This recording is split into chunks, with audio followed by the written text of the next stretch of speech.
টাকা দিয়ে অনেক কিছুই করা যায় সেটা তো আমরা সবাই জানি, কিন্তু টাকার বিনিময়ে সুপার হিউম্যান পাওয়ার পাওয়া যায় এমনটা শুনেছেন কখনো?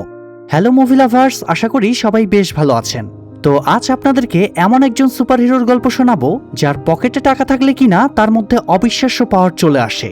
সে যতই নিজের পাওয়ার ইউজ করতে থাকে ততই তার টাকা খরচ হতে থাকে। কিন্তু প্রশ্ন হলো, পাওয়ার ইউজের জন্য এত টাকা সে কোথায় পাবে, আর তার এই পাওয়ার দিয়ে সে কি কি করতে পারে এবং সেই পাওয়ারের লিমিট আসলে কতটুকু?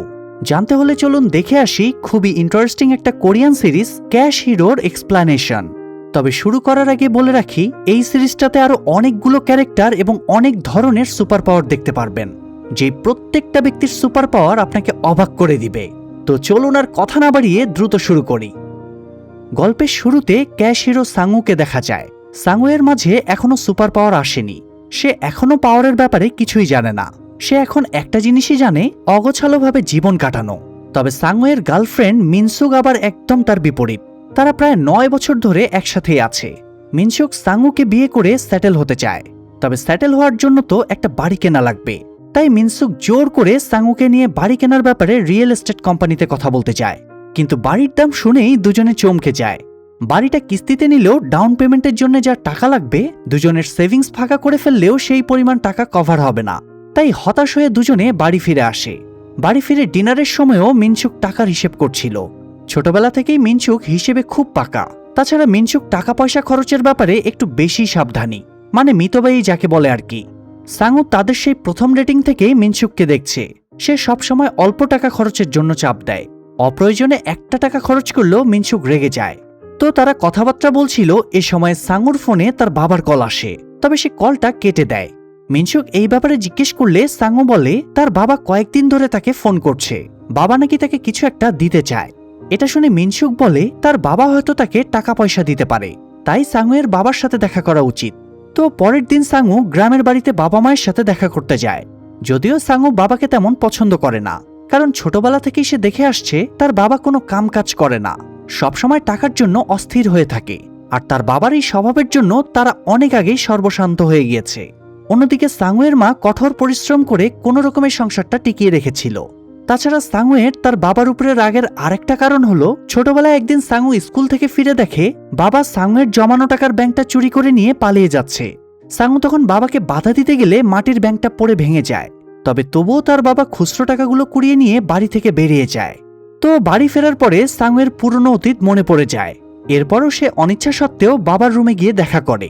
সাংউয়ের বাবা ডং বলে, আমার রিটায়ারমেন্টের সময় হয়ে গিয়েছে, তাই তোকে ডেকেছি এখানে। সাংউ তাচ্ছিল্য করে বলে, আপনি কামকাজ করলেনই বা কবে? সারা জীবন তো খালি টাকাই উড়িয়ে গেলেন, এখন কি টাকা উড়ানো থেকে রিটায়ার করবেন? ডং ছেলের কথায় গুরুত্ব না দিয়ে তার মানিব্যাগ থেকে একটা নোট বের করে নেয়। সাংউ ভাবে বাবার এই স্বভাব হয়তো আর ভালো হবে না, কিন্তু পরক্ষণেই ডং আচমকা সাংউয়ের হাত চেপে ধরে এবং বলে, আমি তোমাকে এমন কিছু দিতে যাচ্ছি যা আমরা বংশানুক্রমে পেয়ে থাকি। এই বলেই সে সাংউয়ের হাত চেপে দেয়। সাংউয়ের মনে হয় তার হাতটা ভেঙে গুঁড়ো হয়ে যাচ্ছে।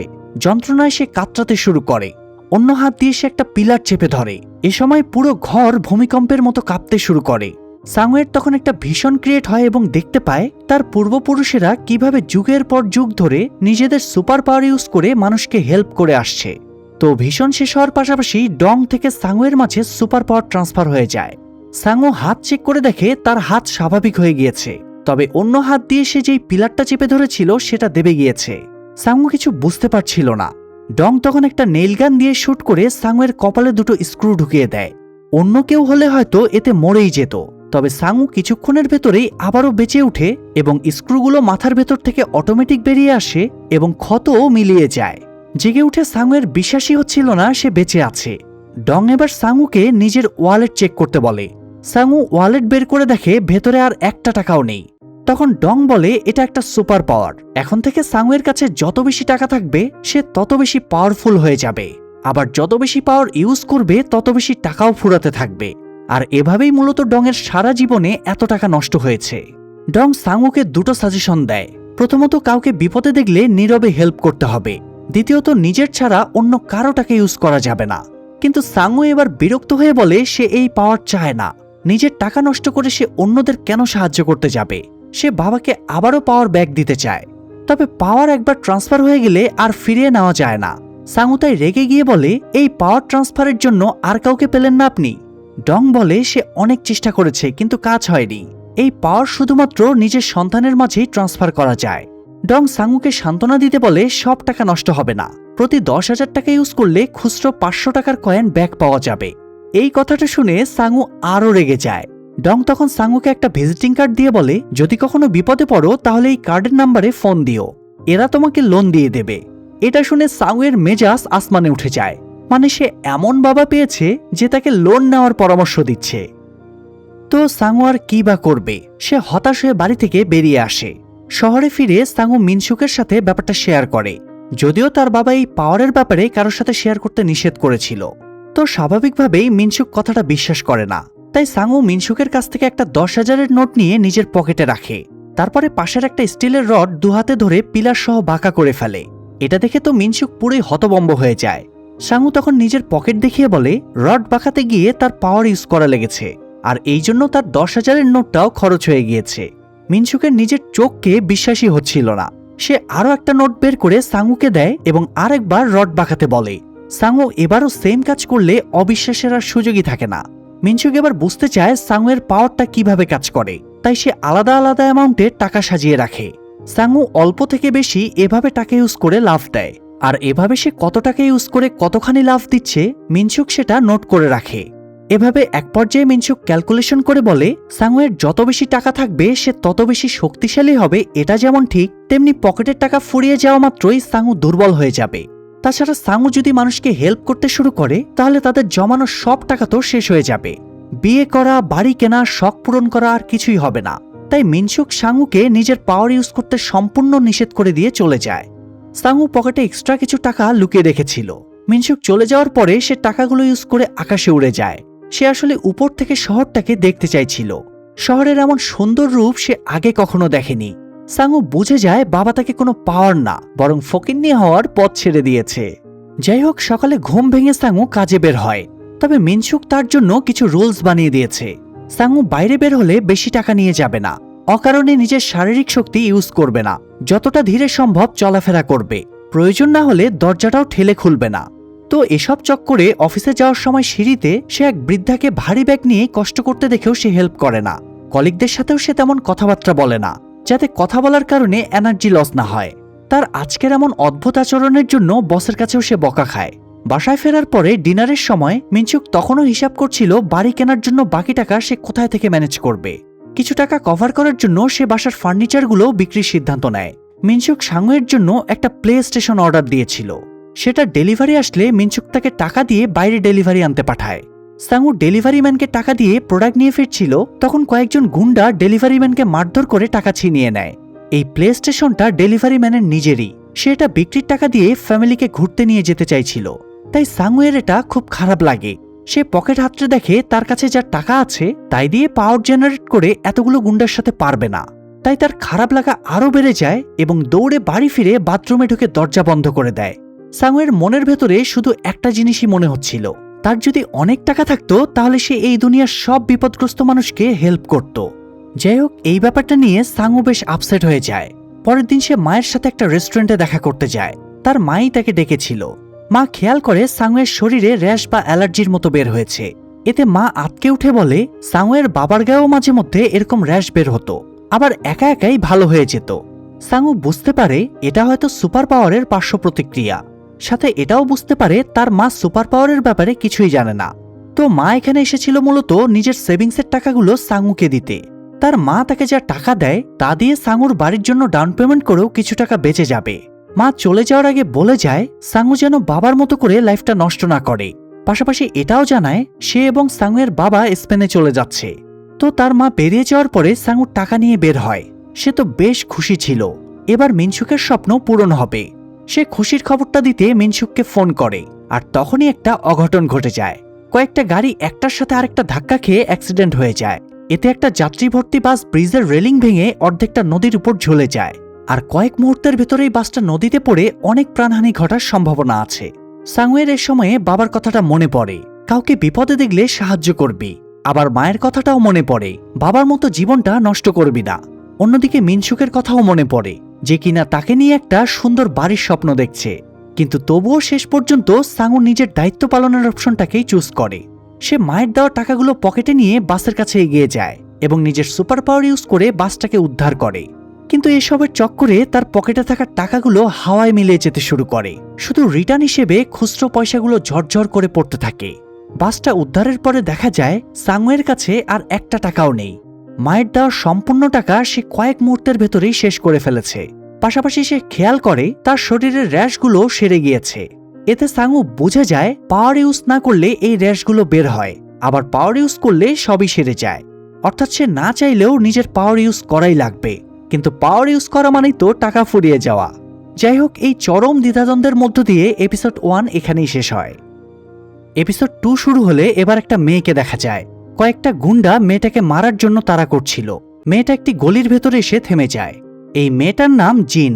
তার কাছেও সাঙুয়ের মতো সুপার পাওয়ার আছে, আর তার সুপার পাওয়ার হলো সে নিজের হাত দিয়ে আগুন নিয়ন্ত্রণ করতে পারত। তাই সে হাত দিয়ে আগুন জ্বালিয়ে গুন্ডাগুলোকে ধরাশায়ী করে ফেলে। কিন্তু তখনই একটা আন্ডারওয়ার্ল্ড গ্যাংয়ের কিছু লোক চলে আসে। এদের লিড করছিল আন্না নামের একটা মেয়ে। আন্না, আন্নার ভাই এবং তাদের বাবা, এরা সবাই একটা অর্গানাইজেশন চালায়। তারা খুঁজে খুঁজে সুপার হিউম্যানদের শিকার করে। তো জিন আন্নাদের সাড়া না দিলে আন্না তার লোকদের দিয়ে বৃষ্টির মতো করে জিনের উপরে পানি স্প্রে শুরু করে। এতে জিনের আগুন তৈরির ক্ষমতা আর কাজ করে না। তখন একটা গ্যাস স্প্রে করে জিনকে সেন্সলেস করে তারা ধরে নিয়ে যায়। এরপরে জিনকে নেওয়া হয় একটা সিক্রেট ল্যাবে। এই ল্যাবে সুপার হিউম্যানদের উপরে গবেষণা করে বিশেষ সিরাম তৈরি করা হয়, যাতে তাদের মতো আরও সুপার হিউম্যান তৈরি করা যায়। পাশাপাশি তারা ওই সিরামগুলো দিয়ে ড্রাগও তৈরি করে। এদিকে জিনের মিসিং এর পর থেকে তার দুজন বন্ধু বানমি এবং হোইন টেনশনে আছে। এদের দুজনের মাঝেও সুপার পাওয়ার আছে। হোইন যে কোনো দেয়াল ভেদ করে এপার ওপার হতে পারে, তবে তার নিজের পাওয়ার ইউজ করার জন্য অ্যালকোহল খাওয়া লাগে। মানে সাঙুয়ের পাওয়ার যেমন টাকাতে, হোইনের পাওয়ার তেমনি মদে। আর বানমির স্পেশাল পাওয়ার হলো সে যে কোনো জিনিস এক জায়গা থেকে অন্য জায়গায় মুভ করতে পারে, এবং বানমির ইউজ পাওয়ার করতে হলে তাকে প্রচুর খাওয়া লাগে। মানে সে যত বেশি খাবার খাবে তত বেশি পাওয়ার বাড়বে। তো দুজনে জিনের মিসিং নিয়ে কথা বলছিল। এ সময় সাঙুয়ের ভিডিওটা তাদের সামনে আসে। একজন ছেলে সিঙ্গেল হ্যান্ডে পুরো একটা বাসকে খাত থেকে তুলে আনছে। ভিডিওটা পুরো দেশে ভাইরাল হয়ে গিয়েছিল। যদিও হুডি পরে থাকার কারণে সাঙুয়ের মুখ দেখা যাচ্ছিল না, তবে এরা দুজনে সাঙুকে খুঁজে বের করার সিদ্ধান্ত নেয়। অন্যদিকে সাঙুকে দেখা যায় পুলিশ তাকে সন্দেহভাজন হিসেবে থানার সেলে আটকে রেখেছিল। সেখানে অন্য কয়েদিরা সাঙুয়ের পাওয়ার নিয়ে হাসি তামাশা করছিল, কিন্তু সাঙু তাদের বোঝানোর চেষ্টা করছিল তার কাছে কোনো রকমের পাওয়ার নেই, তাই উল্টো সে ওদের হাতে মার খাচ্ছিল। সাঙুকে তার বাবা একটা ভিজিটিং কার্ড দিয়ে বলেছিল বিপদে পড়লে এই নম্বরে ফোন করতে, তাই বাধ্য হয়ে এবার সাঙু সেই নম্বরে ফোন করে নিজের বাবার পরিচয় দেয়। ফোনটা রিসিভ করে সুদখোর জেওং। কয়েক মিনিটের ভেতরেই জেওং লোক পাঠিয়ে সাঙুকে ছাড়িয়ে আনে। সাঙুকে গাড়িতে উঠিয়ে জেওং জানায়, তোমার বাবা আমার কাছ থেকে 300 কোটি ওন ধার নিয়েছে। টাকার অ্যামাউন্ট শুনে সাঙু ঘাবড়ে যায় আর গাড়ি থেকে পালানোর চেষ্টা করে। তবে জেওং এর বডিগার্ড ইঞ্জেকশন পুশ করে সাঙুকে সেন্সলেস করে দেয়। সেন্স ফিরে সাঙু দেখে তাকে জেওং এর আস্তানায় নিয়ে আসা হয়েছে। তাকে ঘিরে জেওং এর লোকেরা দাঁড়িয়ে আছে। জেওং সাঙুর দিকে তাকিয়ে এক বান্ডিল টাকা ছুড়ে দিয়ে বলে, আমি দেখতে চাই তোমার মাঝেও তোমার বাবার মতো পাওয়ার আছে কিনা। কথা শেষ হতেই জেওং এর লোকেরা সাঙুকে মারতে মারতে হাড়গোড় ভেঙে মৃতপ্রায় করে ফেলে। তবে সাঙুয়ের হাতে টাকার বান্ডিল পড়তেই সে আবারও সুস্থ স্বাভাবিক হয়ে ওঠে। বাকি যে টাকাটুকু বাকি ছিল তাই দিয়ে সে ফাইট করে এবং একজনকে এক ঘুষিতে শূন্যে ভাসিয়ে দেয়ালের উপরে আছাড় মারে। কিন্তু টাকা শেষ হতেই সাঙু আবারও দুর্বল হয়ে যায়। তখন গুন্ডাদের বাইরে বের করে দিয়ে জেওং সাঙুকে বলে, তোমার বাবার কাছে 300 কোটি পাবো এবং এই টাকা তোমাকেই পরিশোধ করতে হবে। তবে তুমি যদি আমার মেয়েকে বিয়ে করো তাহলে তোমার সব ঋণ শোধ করে দেওয়া হবে। কিন্তু সাঙু এখানে অফার রিজেক্ট করে দিলে জেওং এবার সাঙুর গার্লফ্রেন্ড মিনসুকের ক্ষতি করার থ্রেট দেয়। সাঙু তখন নোটিস করে মেঝেতে একটা নোট পড়ে আছে। সে নোটটা হাতের মাঝে লুকিয়ে নেয় এবং পাওয়ার ইউজ করে জানালা দিয়ে লাফ মেরে বাইরে পালিয়ে যায়। অবশ্য জেওং এতে তাকে কিছু বলে না, কারণ সে ভালো করেই জানে টাকার জন্য সাঙুকে আবারও তার কাছেই ফিরে আসতে হবে। তো সাঙু জেওং এর কাছ থেকে পালিয়ে বাড়ি ফিরলেও মিনসুকের সামনে পড়ে যায়। মিনসুকও ভাইরাল ভিডিওটা দেখে ফেলেছে। সাঙু বাড়ি কেনার টাকাটা সম্পূর্ণ নষ্ট করে ফেলেছে, তাই মিনসুক রাগারাগি করে বাড়ি থেকে বেরিয়ে যায়। মিনসুককে শান্ত করতে সাঙু বাইরে বেরিয়ে আসে, আর তখনই তাদের অ্যাপার্টমেন্টটা বোম ব্লাস্টে উড়ে যায়। মানে আর 1 মিনিট রুমে থাকলেই তাদের খবর হয়ে যেত। সাঙু নোটিস করে ভিড়ের ভিতরে জেওং এর এক লোক তার দিকে তাকিয়ে হাসছে। এতে সে বুঝে যায় কাজটা জেওং করেছে। মিনসুক ততক্ষণ একটা গাড়িতে উঠে চলে গিয়েছিল। তাই সাংও সেখান থেকে পালিয়ে গ্রামের বাড়িতে চলে যায় এবং নিজেকে আত্মগোপন করে। পরদিন সকালে দেখা যায় মিনসুক একটা হোটেলে বান্ধবীর বিয়েতে অ্যাটেন্ড করতে যায়। এ সময় বাইরে থেকে তাকে আন্না দলবল নিয়ে ফলো করছিল। আন্নাও সাংয়ের ভিডিওটা দেখেছে এবং সে সাংকে ধরতে চাইছিল, তাই সে হোটেলটা বোম মেরে উড়িয়ে দেয় যাতে মিনসুককে বাঁচাতে সাংও এখানে আসে এবং তারা সাংকে ধরতে পারে। তো ঘুম ভেঙে সাংও হোটেল ব্লাস্টের নিউজটা দেখে ছুটে বেরিয়ে আসে, কিন্তু তার কাছে তো টাকা নেই। টাকা ছাড়া তার সুপার পাওয়ার কাজ করবে না, তাই সে সেভিংসের সব টাকা উইথড্র করে নেয় এবং হোটেলের দিকে ছুটে যায়। ততক্ষণে ভবনে ফাটল হয়ে পুরো একটা সিলিং মিনসুকের উপরে ভেঙে পড়ছিল। তার মৃত্যু প্রায় নিশ্চিত, তবে লাস্ট মোমেন্টে সাংউ গিয়ে সিলিংটা আটকে দেয় এবং সিলিংটা তুলে অন্যদিকে ছুঁড়ে মারে। মিনসুক তখন আতঙ্কে সাংউকে জড়িয়ে ধরে কাঁদতে শুরু করে, কিন্তু যখন জানতে পারে সাংউ সেভিংস ভেঙে টাকাগুলো নিয়ে এসেছে তখন তার মুখটা ফ্যাকাশে হয়ে যায়। সাংউ ঘুষি মেরে দেয়াল ভেঙে আটকে পড়া লোকদের বের করে দেয়। এরপরে সে মিনসুককে ম্যারেজ রেজিস্টার ফর্ম দিয়ে বিয়ের প্রপোজাল দিলে অবশেষে মিনসুকের মুখে হাসি ফুটে ওঠে। কিন্তু এ সময় আন্নার একজন লোক 2 হাতে 2টো সিলিন্ডার নিয়ে চলে আসে। এই লোকটার কাছেও সুপার পাওয়ার আছে, সেও জিনের মতো 2 হাতে আগুন জেনারেট করতে পারে, আর তার পাওয়ার আসে মূলত সিলিন্ডারের গ্যাস থেকে। হতে পারে আন্নার ল্যাবে হয়তো জিনের পাওয়ারটাই এই লোকের মাঝে ট্রান্সফার করা হয়েছে। তো সাংউর কাছে আর অল্প কিছু টাকা বেঁচে ছিল, তাই সে নিজের পাওয়ার ইউজ করে লোকটার সাথে ফাইট শুরু করে, কিন্তু সাংউ তার কাছে টিকতেই পারছিল না। সাংউর অবস্থা কাহিল হয়ে যায়, আবার তার টাকাটাও ফুরিয়ে গিয়েছিল। তবে হঠাৎই সে মিনসুকের বান্ধবীর বিয়ের অনুষ্ঠানের সেই গিফট বক্সের টাকাগুলো পেয়ে যায়, আর সেই টাকার জোরে লোকটাকে এক ঘুষিতে পকারপার করে দেয়। কিন্তু অতিরিক্ত পাওয়ার ইউজ করায় সাংউ মুমূর্ষ হয়ে পড়ে। এ সময় দেয়াল ভেদ করে হোইন এবং বানমি সেখানে চলে আসে। হোইন সাংউকে সুস্থ হওয়ার জন্য কিছু টাকা দেয় আর বলে যে তোমার বাবা আমাকে ড্রিঙ্ক করিয়ে হেল্প করত। সাংউ তখন জানতে চায় আপনারা কারা। বানমি জানায় তারা হচ্ছে কোরিয়ান সুপার হিউম্যান সোসাইটির লোক। মানে এই অসাধারণ ক্যারেক্টারগুলো মিলে পরের এপিসোডগুলো আরো জমজমাট হবে। তো এপিসোড 3তে দেখা যায় সাংউ সেন্সলেস হয়ে গিয়েছে। সে সেন্স ফিরে দেখে তাকে হোইনের বাড়িতে আনা হয়েছে। হোইন জানায় সে প্রফেশনে একজন লয়ার। হোইন এবং বানমি নিজেদের পাওয়ারের ব্যাপারে সাংউকে জানায় এবং বলে যে তাদের মতো আরো অনেক সুপার হিউম্যান রয়েছে, তারা সেই সুপার হিউম্যানদের এক জায়গায় করতে চায়। তবে সাংউ তাদের দলে যোগ দিতে না চাইলে তারা সাংউকে একটা জিনিস দেখাতে সিক্রেট রুমে নিয়ে যায়। এই রুমে বিভিন্ন জার্নালের আর্টিকেল এবং একটা প্রতিষ্ঠানের ডিটেলস সাজানো ছিল। হোইন জানায় মান্ডান ভ্যানগার্ড নামের একটা অর্গানাইজেশন আছে। এদের একটা এজেন্সি হলো বিওমহা। এদের কাজ হলো সুপার হিউম্যানদের শিকার করা এবং ল্যাবে নিয়ে গিয়ে তাদের পাওয়ার অন্যদের মাঝে ট্রান্সফার করা। এই প্রতিষ্ঠানের হেড হলো ওন্ডু, যে হলো আন্নার বাবা। এরা খুবই পাওয়ারফুল একটা অর্গানাইজেশন, বলা চলে প্রশাসন থেকে শুরু করে সবকিছু এদের কন্ট্রোলে রয়েছে। তাই এদের কাছ থেকে সার্ভাইভ করতে হলে সমস্ত সুপার হিউম্যানদের এক জায়গায় করতে হবে, না হলে তাদেরকে একা পেলেই ওরা ধরে নিয়ে যাবে, যেমনটা জিনের সাথে ঘটেছে। আর এখন ওদের নেক্সট টার্গেট হলো সাংউ। তাই সাংউ যদি নিজেকে প্রোটেক্ট করতে চায় তাহলে তাকেও এদের সাথেই থাকতে হবে। তো সব দিক ভেবে সাংউ ওদেরকে সঙ্গ দিতে রাজি হয়। পরের দিন থেকে হোইন সাংউকে ট্রেনিং দিতে শুরু করে, যাতে সুপার পাওয়ার ছাড়াও সে নিজের ফিজিক্যাল স্ট্রেংথ ইউজ করতে পারে। আর বানমি সাংউকে মাস্ক এনে দেয় যাতে সে নিজের চেহারা ঢেকে রাখতে পারে।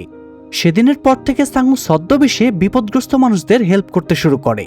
ট্রেনিং শেষ হলে হোইন সাংউকে বিওমহা ল্যাবের ব্লুপ্রিন্ট দেখিয়ে বলে এখানেই সুপার হিউম্যানদের উপরে গবেষণা করা হয়, আর এখন তাদের টার্গেট হলো কোনো না কোনোভাবে ল্যাবে ঢুকে তাদের সব ডেটা কালেক্ট করে নেওয়া। কিন্তু কড়া নিরাপত্তার কারণে ল্যাবে ঢোকা অলমোস্ট ইম্পসিবল। এদিকে আন্নাকে দেখা যায় সে আবারও ল্যাবে ফিরে যায়। এখানে অলরেডি বেশ কয়েকজন সুপার হিউম্যানের সিরাম কালেক্ট করে রাখা ছিল। সে একটা সিরাম নিয়ে সেটা দিয়ে আরেকটা সুপার হিউম্যান তৈরি করে। অন্যদিকে হোইন এবং বানমি সাংউকে নিয়ে এক বৃদ্ধ জ্যোতিষী ডোয়ের কাছে নিয়ে যায়। ডোয়ের মাঝেও সুপার পাওয়ার আছে, সে ভবিষ্যৎ দেখতে পায়। সাংউকে ভেতরে পাঠালে ডো তার চোখের দিকে তাকায়। তখন হঠাৎ সব কাঁপতে শুরু করে এবং ডোয়ের চোখ সাদা হয়ে যায়। ডো ভবিষ্যৎ দেখে উদাহরণ দিয়ে সাংউকে বলে যেভাবে অন্ধকারে সোনার উজ্জ্বলতা হারিয়ে যায় সেভাবে সাংউয়ের পাওয়ারও হারিয়ে যাবে। তবে মানুষকে সাহায্যের মাধ্যমে সাংউ আবারও নিজের পাওয়ার ফিরে পাবে। তবে সাংউ ডোয়ের কথার অর্থ তখনও বুঝতে পারে না। সে যে আবার ডোকে এই ব্যাপারে জিজ্ঞেস করবে, কিন্তু ডো তো সেন্সে ফিরে আসার পরে অতীতের সব কথা ভুলে যায়। তাই একটু আগে সে সাংউকে যে ভবিষ্যৎ বলেছে সেটার কথাও ডো ভুলে গিয়েছে। তো সাংউ বিরক্ত হয়ে বাইরে বেরিয়ে হোইন এবং বানমির কাছে আসে। এ সময় ডো বেরিয়ে এসে বলে শত্রুরা এসে গিয়েছে। কথা শেষ করতে না করতেই একটা সিলিন্ডার এসে তাদের পাশে পড়ে এবং ব্লাস্ট করে। এরপরে চারিদিক থেকে আন্নার লোকেদের গাড়ি এসে সব ঘিরে ধরে।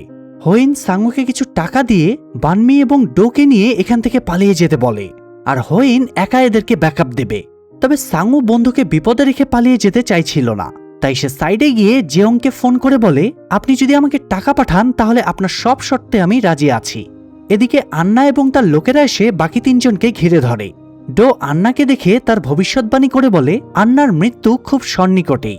শয়তানটা আবারও জেগে উঠবে এবং আন্নাকে নিজের বাড়ি থেকেই বের করে দেবে। আন্নার নিজের চালানো গুলি ফিরে এসে আন্নার শরীরে লাগবে এবং সে মারা যাবে। কথাগুলো শুনে আন্না ক্ষেপে যায় এবং ডোয়ের উপরে গুলি চালায়। তবে গুলিটা ডোয়ের গায়ে লাগার আগেই সাঙ্গু সেটা আটকে দেয়, কারণ তার কাছে জেয়ংয়ের পাঠানো টাকা পৌঁছে গিয়েছে। পকেট ভর্তি টাকা থাকায় সাঙ্গুয়ের পাওয়ার এখন অনেক বেশি।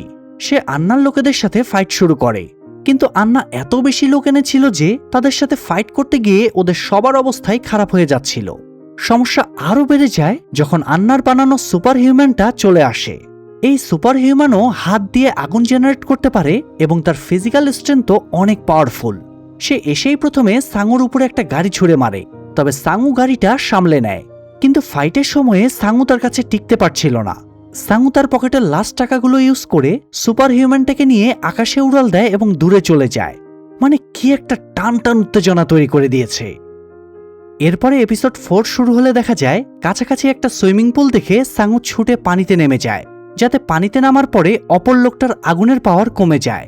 লোকটাও পানিতে নামার পরে দুজনেই আবারও হাতাহাতি ফাইট শুরু হয়, কিন্তু এক পর্যায়ে সে সাঙ্গুকে পানিতে ডুবিয়ে দেয়। তবে সৌভাগ্যবশত পানির নিচে কিছু খুচরো কয়েন পড়েছিল। সাঙ্গু সেগুলো হাতে নিতেই আবারও পাওয়ারফুল হয়ে যায় এবং সে এক ঘুষিতে লোকটাকে মেরে সেন্সলেস করে দেয়। ততক্ষণে বাকি সবাই সেখানে চলে এসেছিল। সাঙ্গু আন্নার মুখোমুখি দাঁড়ায়। এ সময়ে আন্নার বাবা মানে সেই মান্ডান ভ্যানগার্ড অর্গানাইজেশনের চেয়ারম্যান ওন্ডো ফোন করলে আন্না ফোনটা সাঙ্গুকে ধরিয়ে দেয়। ওন্ডো সাঙ্গুকে এখানে অফার দেয় সে টাকার বিনিময়ে সাঙ্গুয়ের পাওয়ার কিনে নিতে চায়। সাঙ্গু রাজি হলে তার গ্যাংয়ের লোকেরা সাঙ্গুকে আর বিরক্ত করবে না। তবে সাঙ্গু এখানে সিদ্ধান্ত নেওয়ার সময় চেয়ে ফোন কেটে দেয়। তবে সেদিনের পর থেকে সত্যিই ওরা সাঙ্গুকে আর বিরক্ত করা বন্ধ করে দেয়। এদিকে পুলিশ ঘটনাস্থলে ইনভেস্টিগেশনে যায়, কারণ ওখানে ঝামেলা হয়েছিল। সেখানে পুলিশ খুচরো কয়েন এবং একটা লোনের পেপার খুঁজে পায়। লোনের পেপারের উপরে সাঙ্গুয়ের নাম লেখা ছিল। এছাড়া পুলিশ হোটেলের ব্লাস্টের পরে সেখানে ইনভেস্টিগেশন করেও খুচরো পয়সা পেয়েছিল। আবার ভাইরাল ভিডিওতে তারা সাঙ্গুয়ের পাওয়ার ইউজ করতেও দেখেছে। তাই পুলিশ সাঙ্গুয়ের উপরে সন্দেহ শুরু করে এসবের পেছনে সেই জড়িত কিনা। অন্যদিকে সাঙ্গুকে দেখা যায় সে ওন্ডুর অফারটা নিয়ে ভাবছিল। সে ব্যাপারটা তার বাবার সাথে শেয়ার করলে বাবা তাকে মান্ডান ভ্যানগার্ডের থেকে সাবধানে থাকতে বলে। এরপরে সাঙ্গু বানমির সাথেও নিজের পাওয়ার বিক্রির ব্যাপারে আলোচনা করে। বানমিও তাকে এমনটা করতে বারণ করে। এরপরে তারা দুজনে মিলে একটা ফাইল খুঁজে বের করে, যেটাতে এখন পর্যন্ত যতজন সুপার হিউম্যান ওন্ডুর কাছে পাওয়ার বিক্রি করেছে তাদের নাম এবং টাকার অ্যামাউন্টের লিস্ট ছিল। বাড়ি ফিরে সাঙ্গু হিসাব নিকাশ করে দেখে তার অ্যাকচুয়ালি কত টাকার প্রয়োজন। এরপরে সে ওন্ডুকে ফোন করে বলে তাকে 400 কোটি ওন দিলে সে নিজের পাওয়ার বিক্রি করে দেবে। তবে এত বিপুল পরিমাণ টাকার অ্যামাউন্ট শুনেও ওন্ডু এই ডিলে রাজি হয়ে যায়। তো রাতে সাঙ্গু মিনসুকের সাথে দেখা করে। সাঙ্গু বেশ খুশি ছিল। সে মিনসুকে নিয়ে উড়ে শহরের সবচেয়ে বড় বিল্ডিংয়ের ছাদে উঠে যায়। মিনসুক আতঙ্কিত হয়ে পড়লে আচমকা সাঙ্গু পকেট থেকে এঙ্গেজমেন্টের রিং বের করে তাকে পরিয়ে দেয়। সাঙ্গু আজকে এত খুশি কেন জিজ্ঞেস করলে সে ঠিকঠাক কোনো উত্তর দেয় না। পরের দিন অফিসে গিয়েও সাঙ্গু স্বাভাবিক আচরণ শুরু করে। অনেকদিন পরে সাঙ্গুকে স্বাভাবিক দেখে সবারই বেশ ভালো লাগছিল। অফিসে কাজের সময়ে একজন ক্লায়েন্ট এসে ফর্ম পূরণ করতে। লোকটা জানায় তার নাম নাথান। নাথান এমনভাবে কথাবার্তা বলছিল যেন সে সাঙ্গুয়ের সিক্রেটটা জানে। তবে নাথান নিজেকে ধরা না দিয়ে কথা ঘুরিয়ে চলে যায়। নাথান চলে যাওয়ার পরে আবার অফিসে সাঙ্গুকে ধরতে পুলিশ আসে। তাই সাঙ্গু অফিস থেকে পালিয়ে যায়। পালাবার পথে সে ওন্ডুকে ফোন করে বলে সে আজই তার পাওয়ার বিক্রি করতে চায়, তাই ওন্ডু যেন সব ব্যবস্থা করে রাখে। এরপরে সাঙ্গু ল্যাবের সামনে চলে যায়, কিন্তু সেখানে হোয়েইন চলে আসে এবং সাঙ্গুকে পাওয়ার বিক্রি করতে যেতে বাধা দেয়। ফলে দুজনের মাঝে ঝামেলা শুরু হয়ে যায়। তখন আবার বানমিও সেখানে চলে আসে এবং 3 জনের ভেতরে মারামারি শুরু হয়ে যায়। এক পর্যায়ে 3 জনই নিজেদের সোর্স মানে অ্যালকোহল, টাকা এবং খাবার ফুরিয়ে যাওয়ায় ক্লান্ত হয়ে পড়ে। সেখানে দূর থেকে জেয়ংয়ের লোকেরাও সাঙ্গুকে নজরদারি করছিল। তারাও সাঙ্গুকে পাওয়ার বিক্রি করতে যেতে বাধা দিতে চায়। তবে সাঙ্গু সবার নজর এড়িয়ে এক দৌড়ে ল্যাবের ভেতরে চলে যায়। এরপরে একজন স্টাফ তাকে মূল ল্যাবে নিয়ে যায়, যেখানে সাংয়ের পাওয়ার ট্রান্সফার করা হবে। সাংউ অপারেশন বেডে শোয়ার আগে টাকাগুলো দেখতে চাইলে তার সামনে টাকার ব্যাগ এনে দেখানো হয়। এরপরে সাংউ বেডে শুতেই তার হাত পা আটকে দেওয়া হয়। তার শরীর থেকে সেরাম বের করার প্রস্তুতি নেওয়া হচ্ছিল। এ সময় দেয়াল ভেদ করে ল্যাবের পাশের রুমে হোইন চলে আসে, আর তার হাতে একটা স্নাইপার ছিল। আর এই টান টান উত্তেজনার মধ্য দিয়ে এপিসোড 4 এখানেই শেষ হয়। প্রিয় দর্শক, এই গল্পের বাকি ঘটনাটা জানতে চাইলে দ্রুত পার্ট 2 লিখে কমেন্ট করুন। পার্ট 2তে এই সিরিজের বাকি 4টা এপিসোড এক্সপ্লেইন করব, যেখানে আরো অদ্ভুত সব ঘটনা ঘটবে। তো ভিডিওটা যেন মিস না করেন, তাই চ্যানেলটা সাবস্ক্রাইব করে বেল বাটনটা অল প্রেস করে রাখুন। খুব দ্রুতই পার্ট 2 নিয়ে আসছি। ততক্ষণে সবাই ভালো থাকবেন, সুস্থ থাকবেন। আল্লাহ হাফেজ।